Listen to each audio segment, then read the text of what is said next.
Hi, this is the Daf Shevui video for Daf Kaf Gimmel of Masechet Ketubot.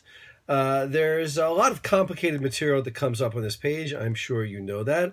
A lot of assumptions, and this is really what a lot of Ketubot is about, at least a lot of the beginning of Ketubot. When should we believe a person when we don't have any evidence one way or the other?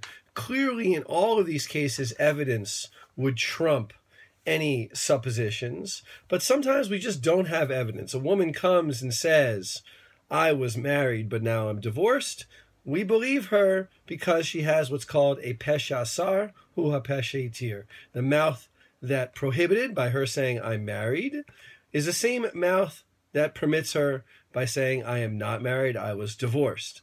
But there's another assumption that comes up in this page that I wanted to talk about a little bit because it's a little bit more confusing, and that is the assumption of Rav Hamnuma.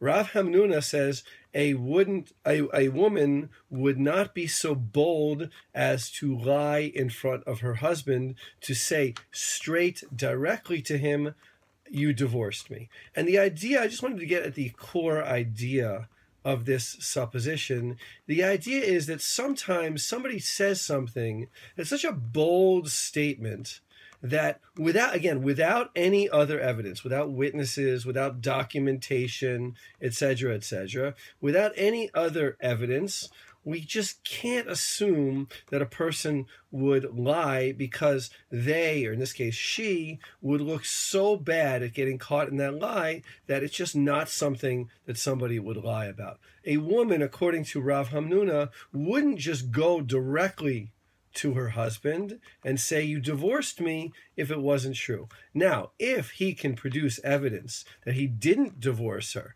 and again, that evidence of a negative may be a little bit difficult, but if somehow he could convince the judge through some kind of evidence, witnesses, that he didn't divorce her, maybe we wouldn't believe her.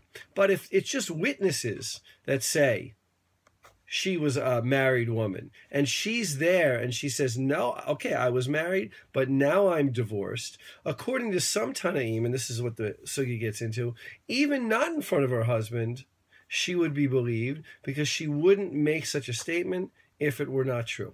Okay? Again, I want to emphasize that the idea of all of these cases is not what is proper evidence or what is the best way for the court to function. The idea is when we have no other choice, we have to make a decision. If we say this woman is not allowed to remarry, that's one choice. If we say she is allowed to remarry, that's another choice. There's no real gray area in between. We either have to say she is allowed or she's not allowed.